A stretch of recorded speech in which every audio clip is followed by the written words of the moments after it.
A gente nunca sabe qual é o estalo que racha a parede inteira. Se é a última pancada ou se a estrutura já estava comprometida há tempos, só esperando um sopro para vir abaixo. Olhando para trás, para tudo que aconteceu desde o ano passado, ainda me pergunto quando foi que eu perdi o chão de vez. Meu nome é Kátia. Minha vida era dessas que se conta sem muita emoção, mas com um certo orgulho. Eu, meu marido Tadeu e nossos 2 filhos, Letícia e Ronaldo, morávamos numa chácara pequena, um lugar simples, afastado o suficiente do barulho da cidade mais próxima. Tadeu era o homem que resolvia tudo, conhecido na região por consertar maquinário agrícola. Eu ajudava com as contas vendendo queijo fresco, geleia e pão caseiro, coisas que aprendi a fazer com minha mãe. Uma rotina sem luxo, mas nossa. Tudo que era nosso, na verdade, estava no nome dele ou da família dele. A picape antiga, a terra, a casa, eu nunca pensei nisso como um problema. A gente era uma família, afinal. Pelo menos era o que eu acreditava. A rachadura apareceu numa manhã de terça-feira, uns meses atrás. Fria, garoando fino. Eu tinha acabado de voltar de deixar as crianças no ponto onde a van da escola pega a meninada da zona rural.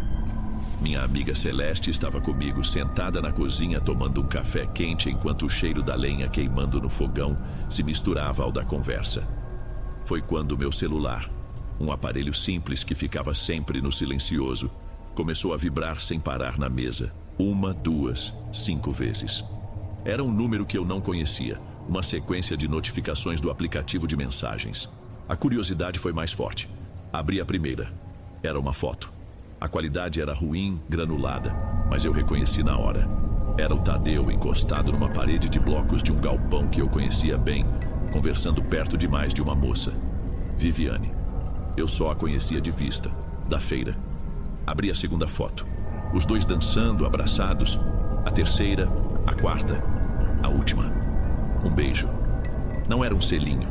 Era um beijo que contava uma história inteira, uma que eu não fazia parte. Celeste me olhava esperando uma reação, mas não veio nada. Nem grito, nem choro. Senti um calorão subindo do estômago para o rosto, uma quentura que deixou minhas orelhas pegando fogo. Celeste ficou ali em silêncio, apenas colocou a mão sobre a minha. Se não fosse por isso, eu teria desabado ali mesmo. Ela se ofereceu para ficar, para me ajudar a falar com ele, mas eu neguei. Tinha coisas que, por mais terríveis que fossem, eu sentia que precisava enfrentar sozinha. Peguei o celular e liguei para o Tadeu. A voz dele do outro lado da linha soava normal, talvez um pouco impaciente. Oi, aconteceu alguma coisa? Tô no meio de um serviço aqui. Tentei manter minha voz firme sem tremer. Preciso que você venha para casa, agora. Ele fez uma pausa, soltou um suspiro de irritação. É urgente? Não pode esperar? Não, Tadeu, não pode. Desliguei sem esperar resposta. A hora que ele levou para chegar foi uma das mais longas da minha vida. Cada rangido da casa, cada barulho do vento lá fora, parecia deixar o silêncio da cozinha ainda pior. Fiquei repassando as fotos na tela, tentando encontrar um erro, um detalhe que provasse que tudo aquilo era mentira. Mas não havia. Era ele. Quando ouvi o barulho da picape no cascalho, meu corpo todo ficou tenso. Ele entrou pela porta da cozinha, tirando o boné sujo de graxa, com a expressão de quem foi interrompido sem motivo. Pronto, cheguei. O que foi de tão importante? Aconteceu algo com as crianças? Não respondi, apenas virei a tela do celular na direção dele. Ele olhou de relance sem nem se aproximar direito. O rosto dele não mudou. Não vi choque, nem culpa, nem surpresa. Só uma cara de cansaço, de saco cheio. O que é isso? Ele perguntou, o tom de voz neutro, quase desinteressado. Eu que te pergunto, consegui dizer, a voz saindo mais baixa do que eu queria. Tadeu deu uma risada curta, sem humor algum. Ah, Kátia, pelo amor de Deus, você vai acreditar numa porcaria dessas? Isso é montagem. Algum desocupado que não tem o que fazer e quer criar problema. Ele falava com uma tranquilidade que me assustou. Era como se estivesse explicando que a chuva molha. Montagem, eu reconheço a sua roupa, reconheço o lugar, reconheço... E daí? Ele me cortou dando de ombros. Qualquer um faz isso hoje em dia no computador. Francamente, achar que eu ia me envolver com ela? Você vai mesmo dar mais crédito para um anônimo do que para mim? Ele se virou e foi até a pia, abriu a torneira e bebeu um copo d'água, como se o assunto estivesse encerrado. Naquela noite, ele não discutiu mais. Apenas pegou um colchão e um cobertor e foi dormir no quartinho de ferramentas nos fundos. Não por vergonha, eu senti, mas para me punir. Para me mostrar que quem tinha errado em duvidar tinha sido eu. A casa mudou depois daquela noite. Não foi uma mudança de barulho, de brigas, mas de silêncio. O silêncio que ficou na casa era pior do que qualquer grito. Tadeu continuou dormindo no quartinho dos fundos e passou a agir como se eu fosse um fantasma. Ele entrava e saía, falava com Letícia e Ronaldo, perguntava sobre a escola, sobre o que queriam para o jantar, mas dirigia as palavras ao nada, para o ar ao meu lado. Eu podia estar na cozinha e ele entrava, pegava um copo de água e saía sem me olhar, como se a cadeira onde eu estava sentada estivesse vazia. Eu me sentia uma intrusa na minha própria vida. Os dias se arrastavam nesse teatro esquisito. Ele até tentava compensar com as crianças, trazendo um chocolate, um salgadinho diferente, coisas que raramente fazia. Era uma tentativa de parecer o pai normal, o que só tornava a situação toda mais doentia. Uma semana depois, eu não aguentei mais. Precisava de uma prova, de algo que quebrasse aquela normalidade forçada.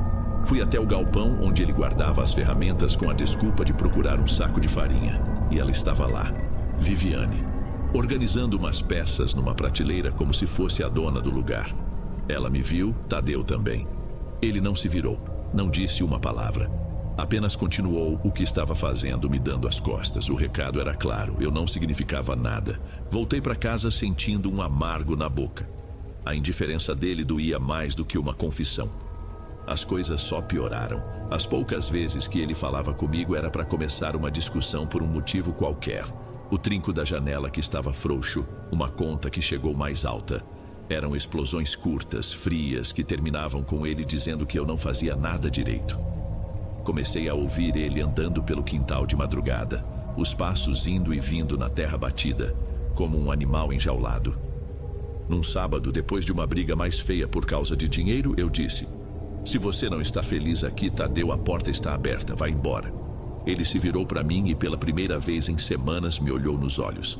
A frieza tinha sumido, dando lugar a uma raiva que eu nunca tinha visto. "Ir embora?" Ele disse, a voz baixa, mas venenosa.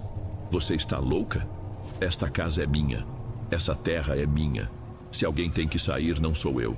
E se eu quiser, ainda fico com as crianças. Tenta me tirar daqui para você ver o que acontece."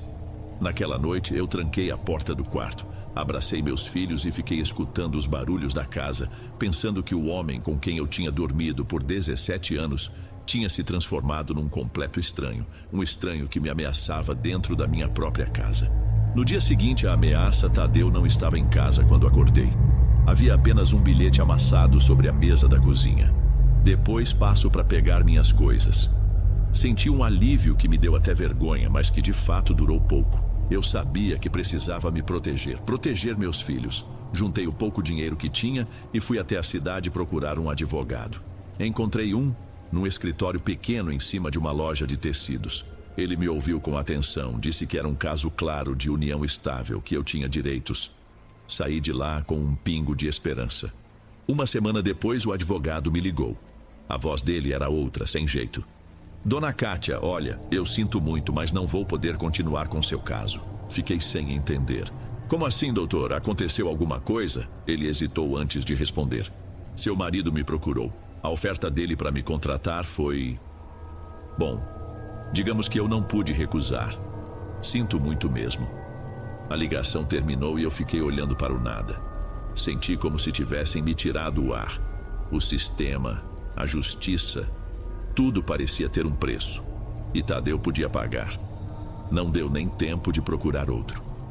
2 dias depois, uma caminhonete cara parou em frente à chácara. Dela desceram a mãe de Tadeu e Viviane. A amante dele ali, na porta da minha casa, com um sorriso vago no rosto. Tadeu não veio. Covarde. A mãe dele, uma senhora que sempre me tratou com uma doçura falsa, me entregou uns papéis. Um documento que dizia que o imóvel estava no nome dela e que eu tinha 72 horas para desocupar. Viviane ficou parada atrás, observando a cena toda em silêncio. Eu não tinha para onde ir. Celeste e Eliette vieram me ajudar. Enquanto eu encaixotava o que podia, minhas amigas me defendiam das duas, que supervisionavam tudo para que eu não levasse o que não era meu. A picape que eu usava para as entregas do pão e do queijo, Tadeu levou no mesmo dia. Estava no nome do pai dele. Fiquei a pé. Acabei achando uma casinha para alugar nos fundos de um terreno, já quase na saída da cidade. 2 cômodos e um banheiro. Tive que deixar quase tudo para trás. Levei roupas, os cadernos da escola das crianças e a dignidade que ainda me restava. Na primeira noite ali, com Letícia e Ronaldo dormindo num colchão emprestado no chão, eu me sentei numa cadeira de plástico e olhei para as paredes descascadas. O cheiro de mofo entrava pelo nariz. Ali, no silêncio daquele lugar estranho, eu entendi. A guerra não era para ele ir embora. A guerra era para me apagar. E ele estava ganhando. A vida virou uma luta diária pela sobrevivência. O dinheiro que Tadeu deveria mandar para as crianças chegava incompleto quando chegava. Comecei a fazer faxina, a vender salgados na porta de uma escola. Qualquer coisa que botasse um prato de comida na mesa. O cansaço era tanto que, às vezes, eu sentia o corpo pesar 1 tonelada. E foi nesse cansaço todo que as coisas estranhas começaram. No início eram coisas pequenas, fáceis de ignorar. A chave que eu tinha certeza de ter deixado na mesinha aparecia no chão da cozinha. A porta do armário que amanhecia aberta. Eu culpava a minha própria cabeça, o estresse. Dizia a mim mesma que estava tão esgotada que não prestava mais atenção em nada. Mas os meninos começaram a sentir também. Ronaldo, que sempre dormiu a noite toda, passou a acordar chorando por causa de pesadelos. Falava de uma moça má que ficava parada no canto do quarto. Eu o abraçava. Dizia que era só um sonho ruim, mas o medo nos olhos dele era real. Letícia ficou mais quieta. Passava horas desenhando, sempre as mesmas figuras escuras, sem rosto. As noites se tornaram as piores. Depois que as crianças dormiam, a casa ficava num silêncio que zumbia nos ouvidos. Eu me sentia observada. Era uma sensação física, como um peso no ar atrás de mim. A certeza de que havia alguém do lado de fora da janela do quarto, olhando para dentro. Eu espiava pela fresta da cortina, mas só via o mato alto do quintal dos fundos e a escuridão. O cachorro do vizinho, um vira-lata que nunca latia. Às vezes choramingava baixo, um som comprido e triste, sempre virado na direção da nossa parede. É o cansaço, Kátia, é a sua cabeça, eu repetia como um mantra. Você está sozinha, com medo, é normal criar coisas. Eu me agarrava a essa lógica com todas as minhas forças. Não podia me dar ao luxo de enlouquecer. Um dia, porém, a lógica começou a ruir. Eu estava lavando a pouca louça do almoço, com as crianças brincando na sala. A casa estava silenciosa, exceto pelo som da água na pia e da voz deles. Foi quando eu ouvi um sussurro bem perto do meu ouvido, tão claro que parecia que alguém estava ao meu lado. Não entendi a palavra, foi só um sopro, um som sibilado. Virei-me no susto com o coração disparado. Não havia ninguém. A porta estava fechada. As crianças continuavam entretidas com seus brinquedos. Por um segundo fiquei até meio tonta. Não era mais só o cansaço. Tinha mais alguma coisa naquela casa. Alguma coisa que estava começando a falar comigo. O sussurro foi só o começo. A partir daquela semana era como se o que quer que estivesse ali tivesse decidido se mostrar. Numa manhã, ao abrir a porta para sair, encontrei um montinho de terra escura, úmida, bem no meio do batente. Varri aquilo sentindo um enjoo, uma repulsa que não vinha só da sujeira. Era a sensação de ter minha casa invadida de uma forma que eu não sabia explicar. Dias depois aconteceu com as roupas. Fui tirar umas peças do varal e a camiseta preferida de Letícia, uma blusa amarela que ela adorava, estava com uma mancha escura e disforme nas costas, como se algo tivesse vazado nela. Mas não havia nada por perto e a mancha não saía com água e sabão. Parecia mais uma queimadura fria no tecido. Passei a dormir ainda menos, sempre alerta a qualquer barulho. E foi numa dessas noites em claro que vi uma coisa que me deixou paralisada de medo. Olhei pela janela e vi uma figura parada na rua, debaixo do único poste de luz que funcionava. Era Viviane, imóvel, de braços cruzados, apenas olhando na direção da minha casa. Não sei por quanto tempo ela ficou ali. Quando criei coragem de olhar de novo, 5 minutos depois, ela tinha sumido. Não era mais paranoia, era perseguição. O golpe final veio numa manhã de sábado. Eu estava penteando o cabelo de Letícia. Uma tarefa que sempre fazíamos com calma, conversando. Passei a escova e um tufo de cabelo, um tufo inteiro, saiu junto, ficando preso nas cerdas. Minha mão parou no ar. Olhei para a cabecinha dela, para a pequena falha que tinha se aberto ali. Ela não sentiu nada. "O que foi, mãe?" ela perguntou, virando o rosto para mim.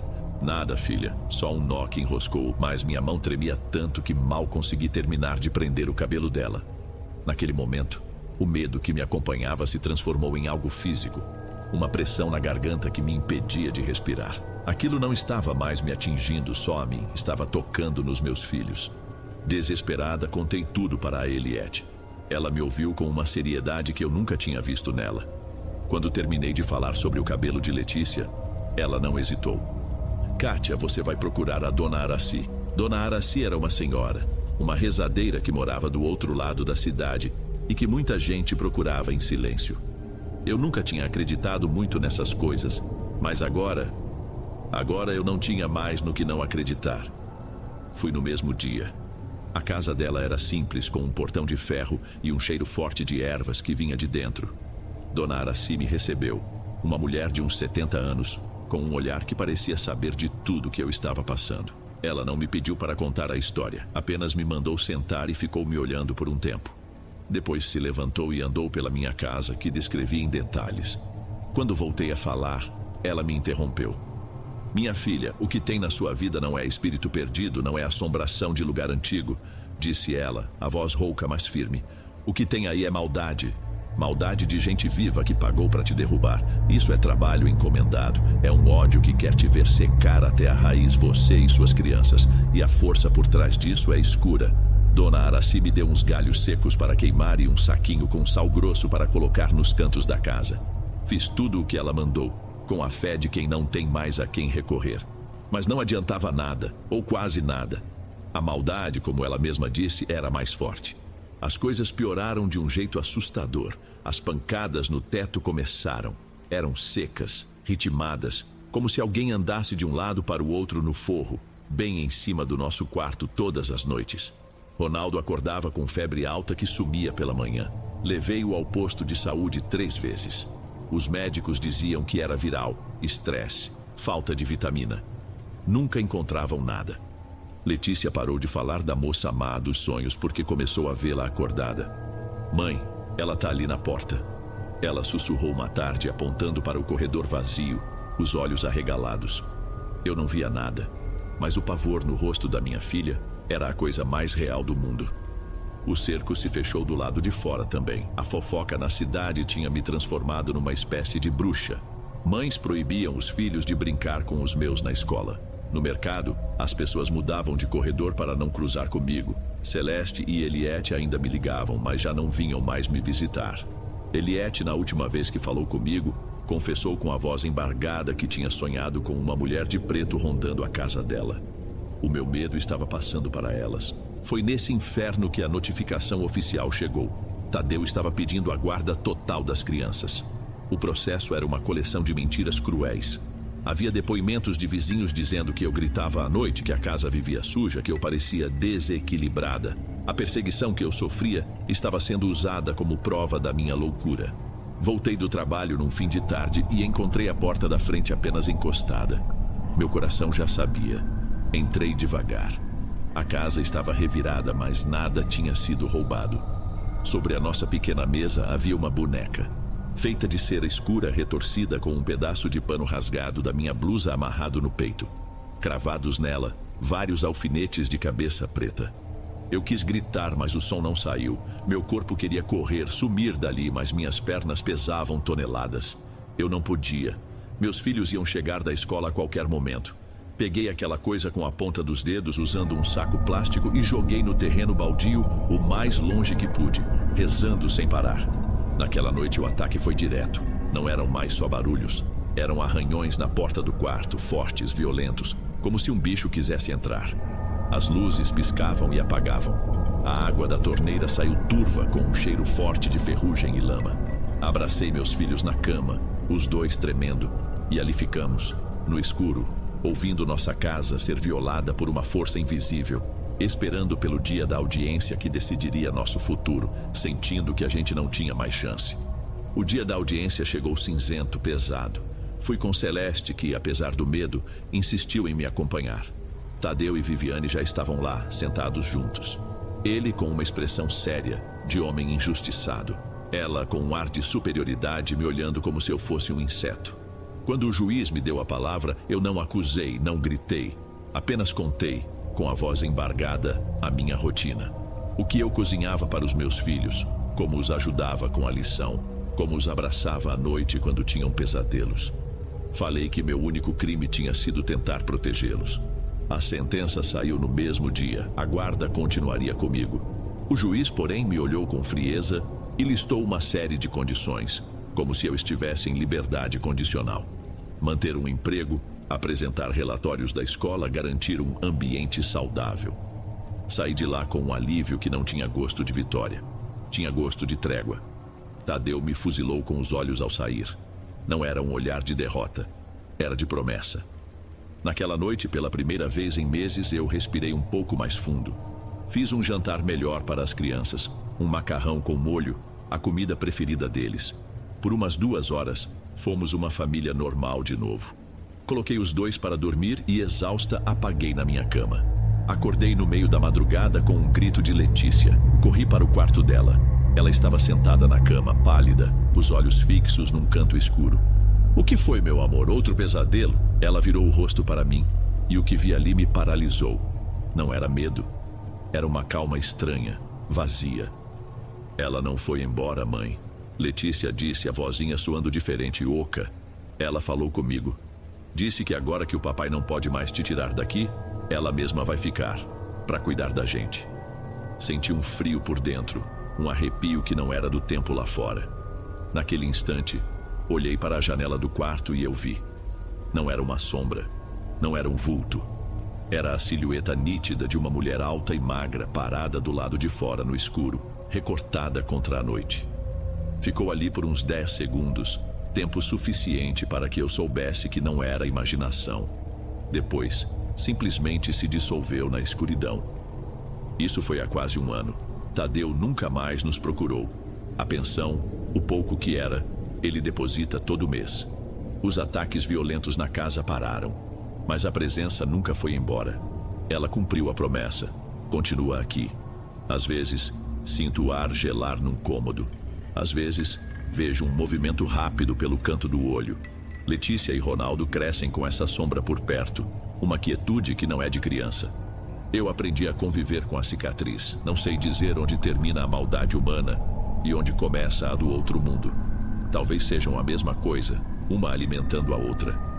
Só sei que sobrevivi, mas a Kátia que morava naquela chácara, que acreditava em família e em justiça, essa ficou para trás, enterrada em algum lugar daquele processo.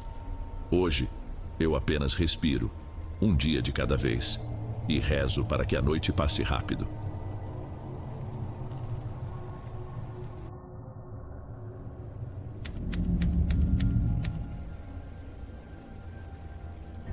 A gente sempre espera que o mal tenha uma cara feia, um aviso.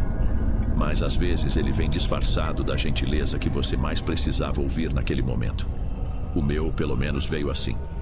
Boa noite, Dom. Meu nome é Laura. E essa história começou de verdade alguns meses depois que perdi minha mãe, há cerca de 2 anos. Ela adoeceu de um jeito que foi tirando suas forças aos poucos, dia após dia. Nos últimos tempos, minha rotina era só essa: da escola para casa, de casa para farmácia, da farmácia para casa de novo. Minha vida social, meus planos, tudo ficou de lado. Eu só queria estar ali para ter certeza de que ela não precisaria de nada. Quando ela se foi, o mundo pareceu parar de girar. O mais difícil foi voltar do hospital para o nosso sobrado, um desses geminados, todos iguais por fora. A diferença é que o meu, pela primeira vez em anos, estava em um silêncio que doía no ouvido. Não tinha mais o barulho do aparelho de oxigênio, nem o rádio baixo que eu deixava ligado para ela. O cheiro de remédio e álcool que antes me incomodava, agora fazia uma falta absurda, porque a ausência dele deixava claro que ela não estava mais lá. Meu irmão, o Augusto, mora fora já faz um bom tempo. Ele sempre foi quem segurou as pontas com o dinheiro do aluguel e de tudo mais. Na chamada de vídeo, depois que tudo aconteceu, ele chorava mais do que eu. Eu acho que estava anestesiada, não sei. Só conseguia olhar para a tela e ver o rosto dele se contorcendo de dor, a quilômetros de distância, e me sentir ainda mais sozinha. Os primeiros meses foram um borrão. Eu não tinha mais a obrigação de acordar cedo, nem de preparar comida nos horários certos. O tempo esticava, se arrastava. Eu ficava perambulando pela casa, limpando coisas que já estavam limpas só para não ter que encarar o vazio do quarto dela. A porta ficava sempre fechada, mas eu sabia que estava tudo lá dentro, intacto, como se estivesse parado no tempo.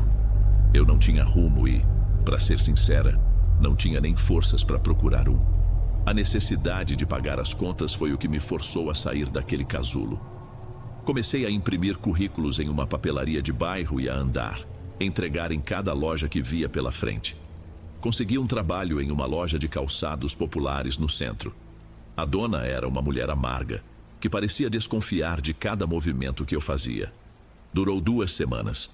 Um dia, ela me acusou de ter dado o troco errado de propósito, e eu simplesmente não tive estômago para discutir. Saí de lá com os olhos ardendo, sentindo um fracasso que parecia grudar na pele. Foi no caminho para o ponto de ônibus, derrotada, que eu passei em frente a uma floricultura pequena, espremida entre uma farmácia e uma loja de eletrônicos. Tinha uma fachada simples, com um letreiro verde desbotado. Por impulso, entrei. O ar lá dentro era diferente. Tinha um cheiro fresco, meio doce, que me fez respirar fundo pela primeira vez no dia. Perguntei se precisavam de alguém e, para minha surpresa, a resposta foi sim. O dono se chamava Paulo. Ele devia ter uns 30 e poucos anos. Era um homem de fala calma e gestos contidos. Enquanto me explicava o serviço, que era basicamente atender, limpar e montar os arranjos mais simples, ele não mostrou pressa, nem impaciência. Nos primeiros dias ele me contou que também tinha perdido o pai há alguns anos de forma repentina. Falou da dificuldade de lidar com a ausência, com a sensação de que o mundo continua girando enquanto o seu parou. Ele parecia entender exatamente o que eu sentia e usava as palavras que eu precisava ouvir. Às vezes, ele aparecia no fim da tarde com um salgado ou um suco de caixinha, dizendo que tinha comprado a mais. Eram gestos pequenos, mas que para mim naquele momento eram enormes. Eu chegava cedo, ligava uma rádio qualquer em um volume baixo e cuidava das plantas. Gostava de arrumar os vasos, de limpar as folhas, de sentir que estava colocando um pouco de ordem em alguma coisa. A presença tranquila de Paulo era reconfortante. Pela primeira vez em muito tempo, eu senti que talvez as coisas pudessem finalmente começar a dar certo. Aos poucos, nossa relação de chefe e funcionária foi virando outra coisa, mais próxima. Ele começou a me convidar para tomar um café depois do expediente, com a desculpa de que eu precisava espairecer. Íamos a uma lanchonete ali perto e ele sempre arrumava um jeito de me fazer rir. Eu me sentia leve, quase como a Laura de antes, a que não carregava o peso do mundo nas costas. Mas então comecei a notar umas coisas pequenas, que na hora eu relevava. Se eu comentava que uma amiga da época da escola tinha me chamado para sair, ele logo dizia: "Mas para quê? A gente pode fazer alguma coisa mais legal só nós dois, é melhor." A forma como ele falava, mansa, quase protetora, me desarmava. E eu, que já não tinha mais tantas amizades por perto, acabava concordando. No fundo, eu acho que era mais fácil. Ele queria passar todo o tempo livre comigo, e eu, carente de qualquer tipo de companhia, via aquilo como afeto. Um dia na loja, enquanto arrumávamos um lote novo de orquídeas, eu fiz uma brincadeira boba sobre a camisa que ele estava usando. Não me lembro nem o que foi. Algo sobre a cor ser muito chamativa. Foi um comentário inofensivo, dito entre risadas, mas o sorriso dele sumiu na hora. Ele não disse nada, só continuou o que estava fazendo com uma precisão quase agressiva, e o silêncio que ficou na loja era pesado. O resto da tarde foi assim. Ele respondia o necessário com uma frieza que me deixou desconcertada. Na minha cabeça, eu tentava encontrar desculpas. Ele deve estar cansado. O negócio deve estar dando algum problema. Eu que sou boba de falar essas coisas. Eu me convencia de que a culpa era minha. Outra vez ele se ofereceu para me levar em casa. No caminho, Ele dirigia de um jeito estranho, acelerando mais do que o necessário, fazendo as curvas de forma brusca. Não era perigoso, mas era desconfortável. Era como se ele estivesse descontando alguma raiva no carro, mas eu não tinha a menor ideia do motivo. Eu ficava quieta no banco do carona, olhando pela janela, fingindo não perceber. Porque admitir que aquilo era estranho seria admitir que talvez ele não fosse o porto seguro que eu tinha inventado na minha cabeça. E eu não estava pronta para isso. O castelo de cartas que eu construí desmoronou em uma tarde de terça-feira, cinzenta e sem movimento. Eu estava sozinha na loja, limpando os baldes onde ficam as rosas, trocando a água. Estava até me sentindo em paz com o som baixo do rádio e o cheiro das flores. Foi quando a porta se abriu com um tranco, fazendo o sininho tocar de um jeito agudo. Uma mulher entrou a passos firmes, não era uma cliente. O rosto dela estava fechado, carregado de uma raiva que eu senti antes mesmo de ela abrir a boca. Ela parou do outro lado do balcão e me fuzilou com os olhos. Laura, né? A voz dela era grave, ríspida. Eu só balancei a cabeça, confirmando. Escuta aqui, sua oferecida. Ela se inclinou sobre o balcão, o tom de voz subindo a cada palavra. Fica longe do meu namorado, entendeu? Já sei que você fica se jogando pra cima dele, se fazendo de coitadinha. Eu fiquei sem reação, as palavras dela não faziam sentido. Desculpa, eu não sei do que você tá falando. Que namorado? Ela soltou uma risada debochada, cheia de desprezo. Não se faz de sonsa, o Paulo. Ele mesmo me contou como você é. Acha que eu não sei que você fica se insinuando, provocando? Ele me disse que teve até pena de você. Por isso te deu o emprego. Cada palavra era um soco no estômago. Paulo, namorado dela, ele tinha contado pra ela que eu era a oferecida. A minha mente deu um nó. Tudo o que ele me dizia, os cafés, as caronas, a forma como me olhava. Tentei me defender com a voz trêmula. Isso é mentira. Ele nunca me disse que tinha namorada. A gente o quê? Ela me cortou gritando agora. Vocês não têm nada, ele é meu e você vai aprender a não se meter onde não é chamada. Em um gesto rápido e violento, ela pegou um vaso de cerâmica pequeno com um cacto dentro e o arremessou na minha direção. Eu me encolhi por instinto. O vaso se espatifou na parede atrás de mim, a poucos centímetros da minha cabeça. O barulho foi seco, chocante. Ela me apontou o dedo com os olhos vermelhos de raiva. Isso não vai ficar assim. Você vai se arrepender de ter cruzado o meu caminho. Vou fazer você secar por dentro. Eu não esperei para ver o que mais ela faria. O pânico tomou conta de tudo. Peguei minha bolsa de qualquer jeito, passei por ela e saí correndo da loja, sem olhar para trás. Corri pela calçada, esbarrando nas pessoas com as lágrimas escorrendo quentes pelo meu rosto. A humilhação era tão grande quanto o medo. Eu não era só a outra.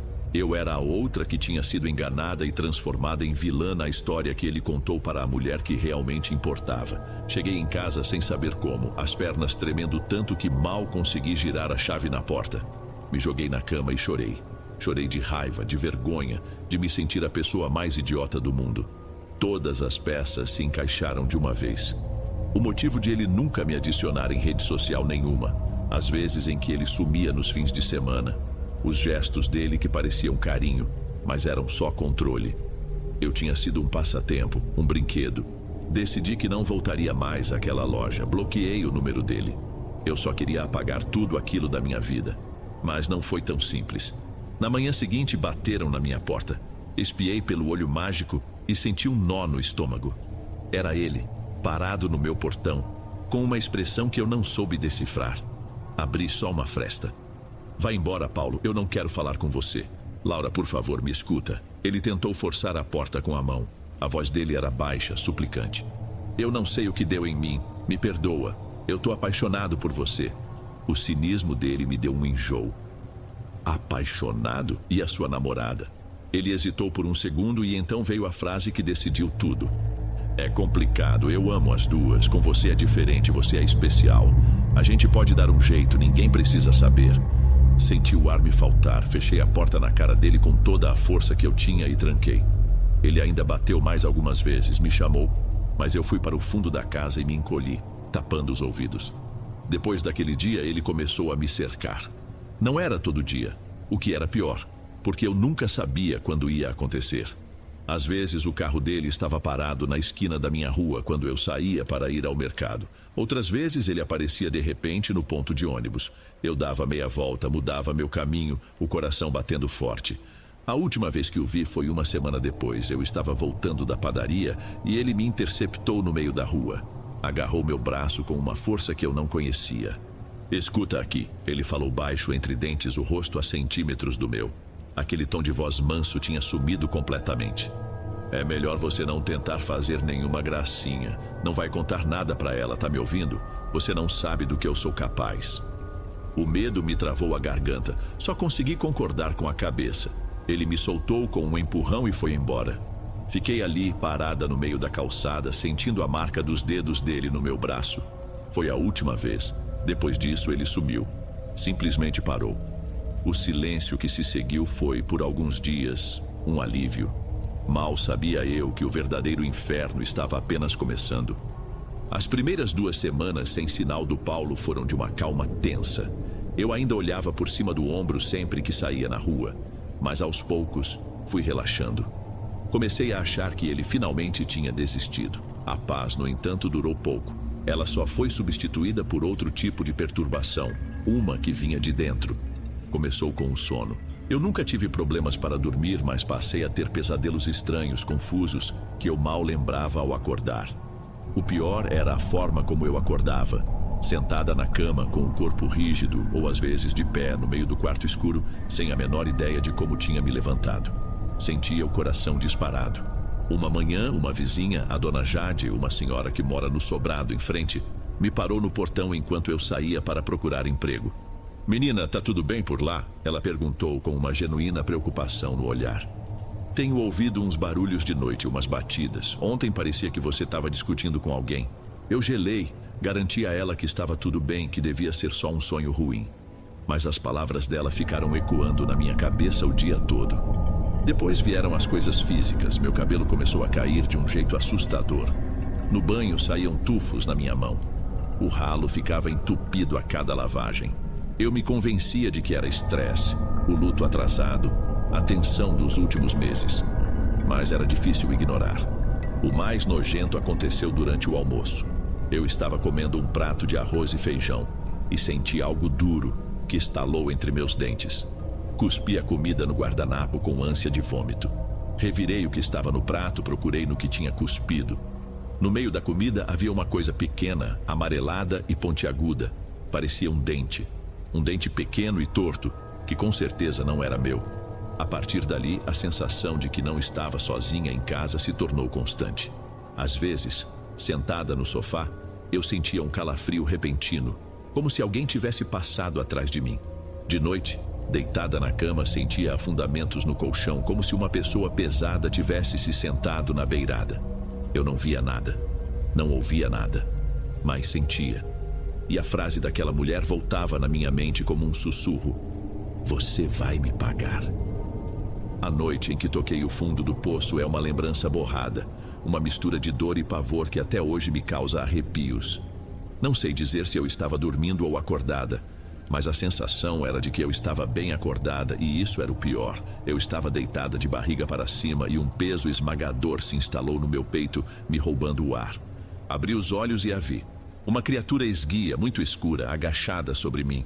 O corpo dela lembrava o de um cão sarnento, com os ossos das costelas marcando a pele esticada. Mas o rosto era humano, e era o de Paulo. Desfigurado, com os olhos esbugalhados e um sorriso satisfeito que repuxava a pele podre do rosto dele. Eu tentei gritar, mas minha voz não saía. Tentei me mover, mas meu corpo pesava 1 tonelada. A coisa, com o rosto dele, levou as mãos ossudas até as minhas, que estavam espalmadas ao lado do meu corpo, e começou um por um a dobrar meus dedos para trás. A dor foi algo que eu não consigo descrever em palavras. Era um estalo surdo dentro de mim, a sensação de cada articulação sendo rompida, de cada osso sendo forçado para além do seu limite. Meus pulmões queimavam pela falta de ar e pelo grito preso na garganta. E ele, ou aquilo, continuava me olhando, com aquele sorriso de pura maldade, sentindo prazer em me ver sofrer. Não sei quanto tempo durou, a eternidade. Quando finalmente consegui me mexer, foi com um grito que rasgou o silêncio da madrugada. Sentei na cama, puxando minhas mãos contra o peito. Elas doíam de um jeito agudo que não parava. Latejavam como se tivessem sido esmagadas. Olhei para elas trêmula. Não havia nada quebrado, nenhum inchaço, nenhum hematoma. Estavam perfeitas, mas a dor era real. Minutos depois ouvi batidas fortes na porta. "Laura, abre aqui, menina! Pelo amor de Deus, o que está acontecendo aí?" Era a dona Jade. A voz dela estava embargada pelo pânico. Arrastei-me até a porta. Quando abri, vi não só ela, mas outros 2 vizinhos na calçada, olhando assustados. "Eu ouvi os gritos, todo mundo ouviu, parecia que estavam te matando", ela disse, me segurando pelos ombros. Eu desabei. Ali mesmo, na porta, comecei a chorar sem parar. Eu não tinha mais forças para mentir, para dizer que foi um pesadelo. Eu estava definhando. Tinha perdido muito peso. Olheiras fundas marcavam meu rosto e manchas arroxeadas, como as de batidas antigas, apareciam e sumiam pelo meu corpo. Eu estava sendo consumida por dentro e não sabia mais o que fazer para parar aquilo. Foi a dona Jade quem me tirou daquele chão. Ela me levou para dentro, me fez sentar e me deu um copo de água com açúcar. Com uma calma que contrastava com seu pânico de minutos antes, ela segurou minhas mãos e olhou fundo nos meus olhos. "Minha filha, isso não é coisa desta vida. O que fizeram com você foi um trabalho sujo. Tem maldade de gente nisso aí. Você precisa de ajuda, de quem entende dessas coisas." Eu, que sempre fui cética, estava tão desesperada que não tinha mais forças para duvidar. Aceitei na hora. No dia seguinte, ela me levou na casa de uma senhora, Dona Cléo, que morava em um bairro mais afastado. Era uma casa simples com um pequeno jardim na frente. Dona Cléo mal me deixou falar. Ela me sentou em uma cadeira, pegou nas minhas mãos e fechou os olhos. Ficou em silêncio por 1 minuto que pareceu 1 hora. Quando abriu os olhos, o olhar dela era pesado. "É uma mulher", ela disse com uma certeza que me arrepiou. "Ela fez isso por raiva, por um orgulho ferido que não era seu. E pegou você com a alma aberta, ainda sofrendo pela sua mãe. Foi uma porta escancarada para a maldade entrar. A raiva dela foi só o gatilho, minha filha. O monstro que te atacou tomou a forma do seu maior trauma, o rosto dele. O processo de cura foi lento. Foram quase 3 meses de visitas à casa dela. De banhos de descarrego com ervas que eu nem conhecia. De orações que ela sussurrava enquanto passava um ramo de arruda pelo meu corpo. Ela foi até a minha casa, defumou cada cômodo e me deu um pequeno amuleto que eu carrego comigo até hoje. Não foi um milagre, foi uma batalha, mas aos poucos eu comecei a sentir a diferença. Primeiro, o sono voltou a ser um lugar de descanso. Depois, meu corpo começou a reagir. O cabelo parou de cair. As manchas sumiram. Comecei a sentir fome de novo. O sinal mais claro de que as coisas estavam mudando foi quando me ligaram para uma entrevista de um currículo que eu tinha entregue meses antes. E dessa vez, deu certo. Hoje, 2 anos depois, eu me sinto outra pessoa, mais forte, mas também mais desconfiada. Não culpo aquela mulher, nem mesmo o Paulo.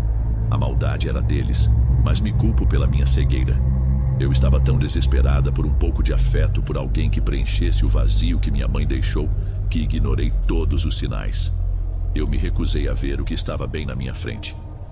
Se posso deixar um conselho, é este: ouçam a sua intuição, aquele incômodo no estômago, aquela sensação de que algo está errado. Não ignorem. A gente, por carência, por solidão, aceita qualquer coisa que se pareça com amor. Mas existem pessoas que se alimentam da nossa dor, que se aproveitam da nossa fragilidade para nos destruir. Protejam-se, porque o pior tipo de monstro é aquele que a gente convida para entrar.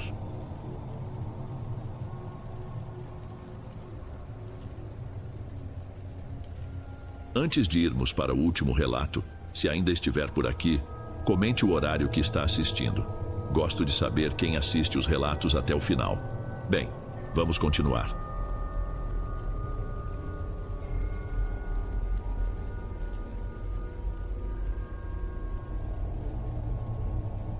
Ei pessoal, obrigado por ouvirem. Clique no sininho de notificações para ser alertado de todas as futuras narrações.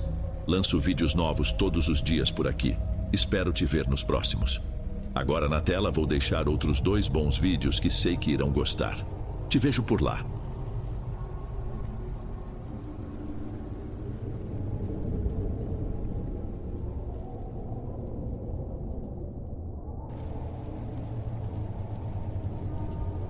Antes de irmos para o próximo relato, se você é novo por aqui, não se esqueça de se inscrever no canal e ativar o sininho para receber as próximas histórias.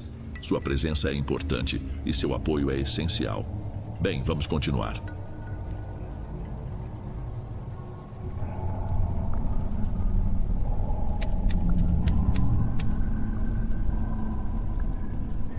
Meu nome é Olivia. Por muito tempo, minha vida cabia numa fotografia de porta-retrato.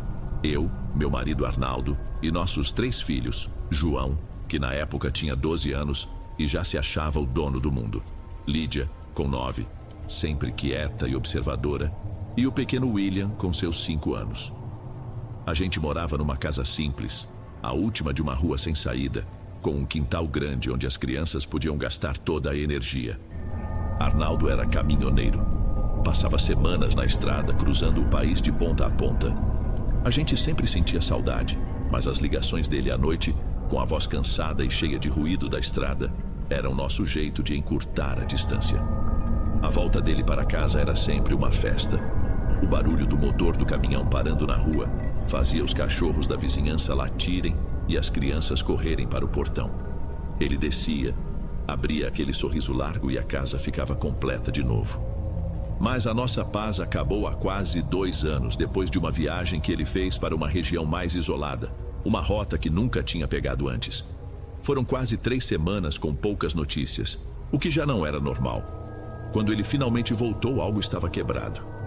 Ele desceu do caminhão e não sorriu. Não tinha aquele alívio no rosto, sabe? Parecia que uma parte dele tinha ficado para trás, em algum ponto daquele caminho.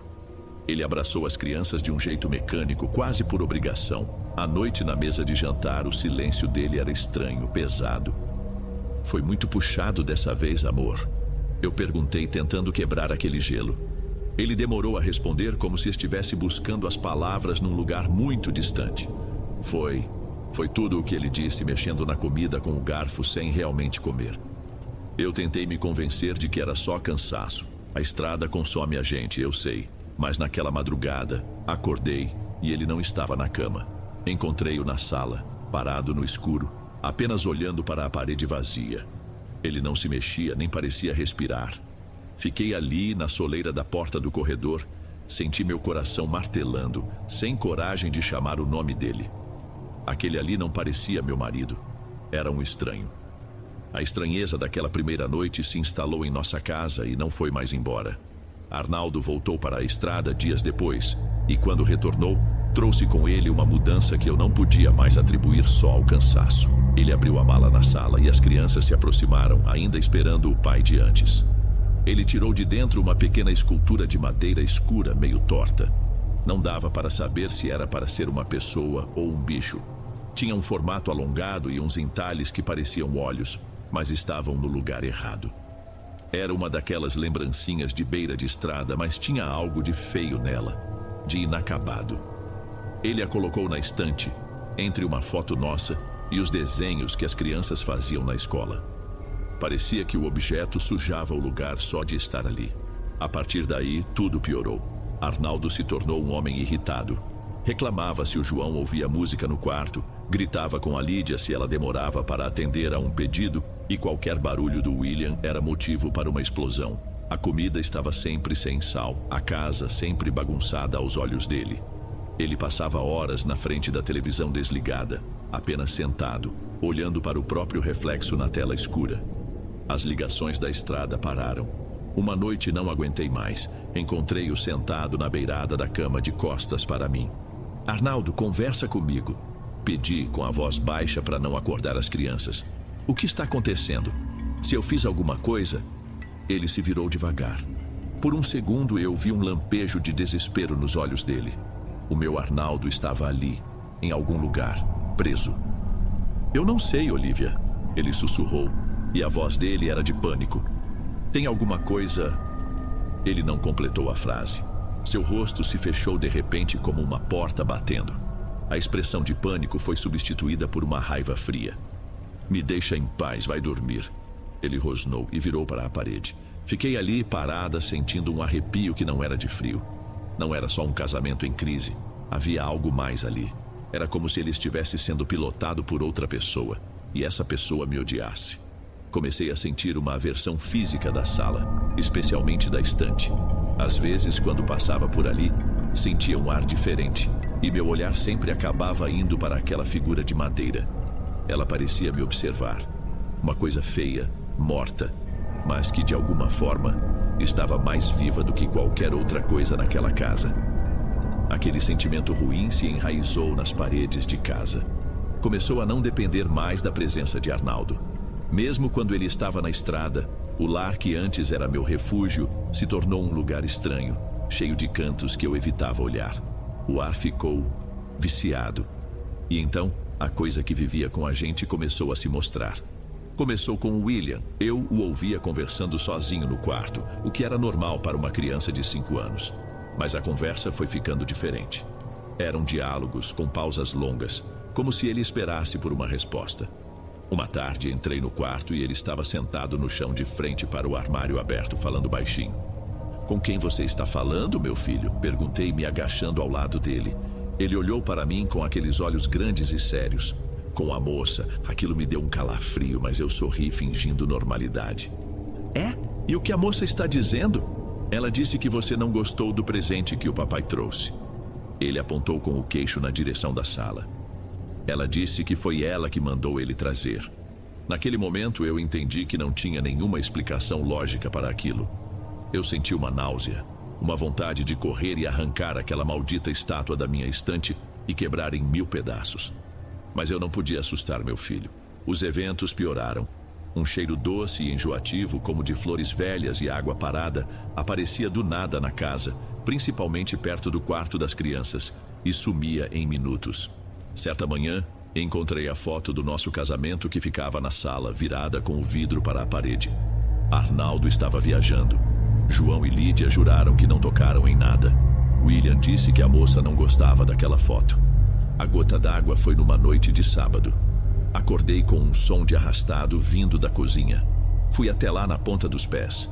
Uma das cadeiras pesadas da mesa de jantar estava no meio do cômodo, como se alguém a tivesse puxado para se sentar. Senti um arrepio na nuca e meus ombros ficaram duros. Voltei para o corredor e vi a luz do quarto do William por debaixo da porta. Abri a fresta e o vi em pé, ao lado da cama. "William, o que você está fazendo?" Sussurrei com a voz trêmula. A moça estava com sede. Ele respondeu sem se virar para mim. Ela pediu um copo d'água. Aquilo me quebrou. Não era mais sobre um marido distante ou uma casa com energias ruins. Era uma presença que estava interagindo com meu filho. O medo que senti não era por mim, era por ele. Um pânico visceral puramente por ele. No dia seguinte procurei uma colega de trabalho, uma senhora mais velha que sempre falava de rezas e chás. Com vergonha, sem saber por onde começar, contei por alto que as coisas em casa não iam bem. Ela me ouviu em silêncio, o rosto sério. "Olívia, tem gente que só a reza alcança," ela disse em voz baixa, olhando para os lados. "Procura uma mulher. O nome dela é Janice. Ela mora depois da Ponte de Ferro, numa casa com um portão azul. Ela entende dessas coisas. Naquela mesma tarde, deixei as crianças com uma vizinha e fui. A casa de Dona Janice era exatamente como descrito. Simples, mas cuidada. Havia vasos de plantas por toda a varanda e um cheiro bom de ervas no ar. Uma senhora de cabelos brancos e olhar firme abriu a porta. Era ela. Sem que eu dissesse uma palavra, ela me olhou de cima a baixo. "Pode entrar, eu já estava esperando por você." Eu entrei e me sentei em uma cadeira de madeira simples. O lugar tinha um silêncio que minha própria casa não conhecia mais. Dona Janice me serviu um copo d'água e se sentou na minha frente. Seu olhar era tão direto que eu senti que ela podia ver através de mim, enxergar a bagunça e o medo que eu carregava. "O que ele trouxe para dentro da sua casa, minha filha?" ela perguntou, e a voz dela era calma, mas firme. Eu comecei a contar tudo, a mudança de Arnaldo, a agressividade, o silêncio. Falei do meu filho, da moça com quem ele conversava. Falei do cheiro de flor podre e dos objetos que se moviam. Enquanto eu falava, ela apenas balançava a cabeça devagar, como se minhas palavras apenas confirmassem algo que ela já sabia. "O seu marido não está doente do corpo," ela disse quando eu terminei. "Amarraram o juízo dele a outra pessoa." E essa pessoa quer tudo o que é seu. Não basta ter o homem. Ela quer destruir a esposa, os filhos, o lar. Ela está usando ele para te adoecer, para te enlouquecer. Dona Janice se levantou e pegou um raminho de alguma planta seca em cima de um armário. Tudo o que ele te deu de presente desde que voltou diferente é uma porta. Cada objeto que entrou na sua casa pelas mãos dele é um convite para essa mulher entrar na sua vida e atormentar seus filhos. Você precisa fechar essas portas. As instruções dela foram claras e me deram um propósito que o medo tinha tirado de mim. Você vai esperar ele sair para a estrada de novo. Numa noite em que estiver sozinha com as crianças, depois que elas dormirem, você vai juntar tudo. Cada peça de roupa, cada perfume, cada porcaria que ele te deu. E principalmente aquela coisa que enfeita a sua sala. Leve tudo para o fundo do seu quintal. Não pode sobrar nada. Jogue álcool e ponha fogo. Enquanto queima, reze do seu jeito, peça proteção. E o mais importante, quando as chamas subirem, vire as costas e entre. Não olhe para trás por nada. Voltei para casa com o coração a mil, mas com uma determinação que eu não sentia há meses. Esperei 2 dias.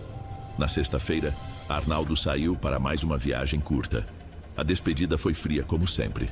Naquela noite, botei as crianças para dormir e comecei a caça.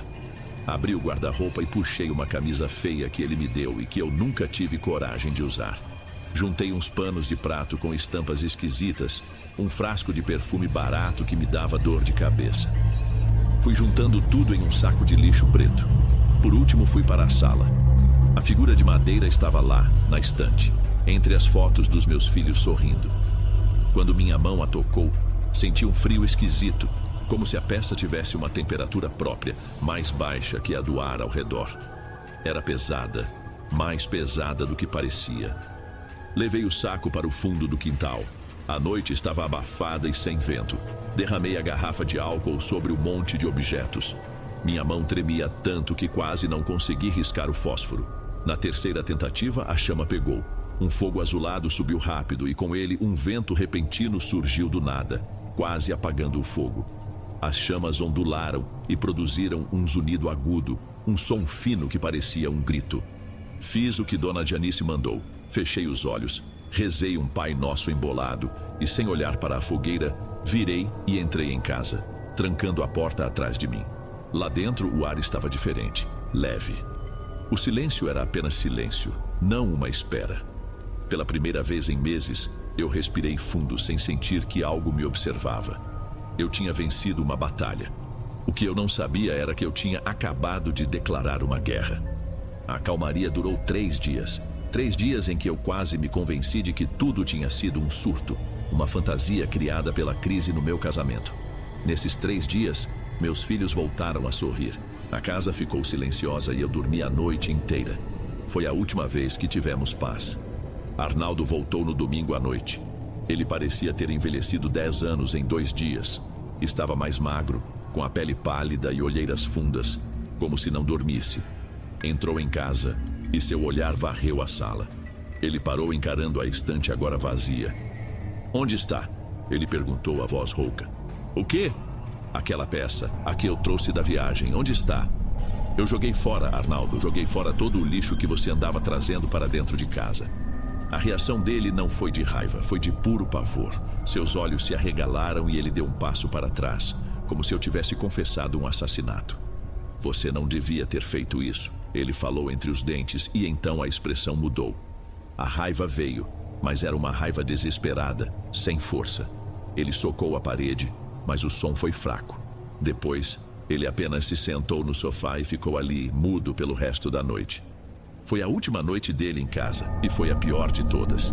Com Arnaldo ali, mais ausente, a presença na casa voltou com uma força vingativa. Naquela madrugada, ouvi arranhões na porta da frente. Não era um cachorro, era metódico, lento, unhas em madeira. Fui até a sala e vi pela primeira vez. No final do corredor mal iluminado pela luz da lua que entrava pela janela, havia uma forma escura, mais preta que o resto do corredor. Ela estava simplesmente parada ali. Eu não consegui gritar. Eu só consegui recuar em silêncio e me trancar no quarto. Na manhã seguinte, Arnaldo arrumou uma mala pequena. Não houve discussão, não houve lágrimas. Ele parecia um homem derrotado, um fantasma. Eu não consigo mais ficar aqui, Olivia, ele disse sem conseguir me olhar nos olhos. Essa casa está me sufocando. Não é a casa, Arnaldo, é você. O que está acontecendo com você? Ele balançou a cabeça, um brilho de agonia em seu olhar. Eu não sei, só sei que preciso sair. Por um instante o olhar dele desviou para o corredor, na direção do quarto das crianças, e uma angústia profunda, a sombra do pai que ele era, atravessou seu rosto. Mas foi só um segundo. A máscara fria retornou e ele saiu, sem olhar para trás. Eu o vi ir embora e soube com uma certeza terrível que era exatamente isso que ela queria. Agora estávamos sozinhas, eu e meus filhos. Depois que ele foi embora, o inferno começou de verdade. Com Arnaldo fora, a entidade não precisava mais se esconder. Lídia começou a ter pesadelos horríveis. Acordava gritando que uma mulher com olhos riscados tentava puxá-la pelos pés. William, que tinha parado de falar da moça, agora chorava no meio da noite, encolhido na cama, apontando para o canto escuro do quarto. Ela está brava, mamãe. Ela está muito brava. Comecei a encontrar marcas em mim. Manchas arroxeadas nos meus braços e pernas, pequenas, com o formato de dedos, como se alguém me segurasse com força enquanto eu dormia. O medo se tornou uma coisa física, constante. Eu não conseguia comer direito. Vivia à base de café e pânico. Arrumei colchões no chão do meu quarto e passei a dormir com as 3 crianças ali comigo. Todas as noites, eu trancava a porta e arrastava uma cômoda pesada para a frente dela. Vivíamos sitiadas dentro da nossa própria casa. Os arranhões nas portas se tornaram rotina. Os passos no telhado também. Numa dessas noites, o pavor atingiu um novo nível. Estávamos todos encolhidos na minha cama depois de um pesadelo da Lídia. A casa estava em silêncio absoluto. Foi quando eu ouvi um sussurro baixo e claro, bem ao lado do meu ouvido, como se a pessoa estivesse sentada na beirada da cama. E o sussurro disse meu nome: Olivia. O som era íntimo e estava dentro do quarto. Na manhã seguinte, antes mesmo de o sol nascer, eu juntei as crianças. Não dei tempo nem de trocar de roupa. Peguei o primeiro ônibus e bati na porta de Dona Janice. Quando ela abriu e viu meu estado, o pânico nos meus olhos e as crianças encolhidas atrás de mim, ela não precisou de explicações. Entrem, ela disse com a voz grave. A guerra começou e você está no meio do campo de batalha. Ela não vai desistir enquanto não tomar o que é seu, ou destruir o que não pode ter. Passei o dia ali na segurança daquela casinha cheia de cheiro de mato. Dona Janice me disse o que precisava ser feito. Ao queimar aquele objeto, você quebrou a âncora que prendia o juízo do seu marido a ela, mas também desfez o convite. Agora a entidade não tem mais uma entrada fácil, e isso a deixou furiosa. Ela vai tentar entrar à força, por isso hoje à noite nós vamos fechar a sua casa. Vamos trancar por dentro, no espírito. Mas você precisa ser forte, Olivia. O seu medo é a comida dela. Quando a noite começou a cair, voltamos. Um temporal se formava no horizonte, com nuvens escuras e pesadas. Dona Janice entrou na minha casa e já foi dando ordens. Mandou que eu fechasse todas as janelas. Derramou um punhado de sal grosso em cada canto de cada cômodo. Acendeu uma única vela branca, grande, e a colocou no centro da sala. Agora você vai pegar seus filhos, sentar aqui comigo e rezar. Reze com fé. Encha essa casa com a sua voz, com a sua força de mãe. Mostre a ela quem é a dona deste lugar. E assim fizemos. Sentados no chão ao redor da luz trêmula da vela, começamos a rezar. Do lado de fora, a tempestade desabou. E com ela, o ataque começou. Pancadas violentas sacudiam a porta da frente e as janelas, tão fortes que pareciam vir de algo com uma força que não parecia normal. O vento lá fora não era só vento. Às vezes, se afinava em um grito agudo, um uivo de mulher que cortava o som da chuva. As luzes piscaram 2, 3 vezes e se apagaram. Ficamos no escuro, apenas com a luz da vela, que milagrosamente se mantinha acesa, a chama reta, imóvel. O pior veio pelo William. Ele começou a chorar, um choro desesperado. Deixa ela entrar, mamã, ele gritava, tentando se soltar do meu abraço. Ela tá lá fora na chuva. Abre a porta para a moça. Senti uma pontada no peito, uma dor aguda e sufocante. Aquela coisa estava usando a inocência do meu filho contra mim. Não olhe para ele, Olivia. Olhe para a chama, continue rezando. A voz de Dona Janice soou como um trovão dentro da sala.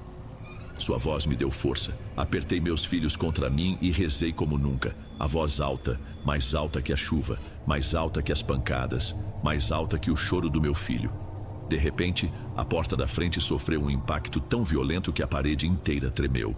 Um som oco, final. E então, silêncio. O vento lá fora se acalmou. A chuva virou uma garoa fina. Dentro de casa, a quietude era total. A vela continuava acesa. A presença tinha ido embora. Nunca mais vi aquela sombra. A casa, aos poucos, voltou a ser um lar. Arnaldo nunca retornou. Recebi uma carta dele meses depois. A letra tremida, falando de pesadelos, de um cansaço que não passava, pedindo um perdão que ele mesmo não entendia. Foi a última notícia que tive. Hoje, a vida segue. Meus filhos não se lembram dos detalhes, graças a Deus. Mas eu lembro. Todas as noites, eu confiro as trancas 2 vezes. E às vezes, quando o vento assobia de um jeito diferente na janela, eu sinto um eco daquele frio. Dona Janice me ensinou que o mal não morre. Ele apenas se afasta, esperando por outra porta aberta. E eu passei a viver garantindo todos os dias da minha vida que as minhas permanecerão para sempre fechadas.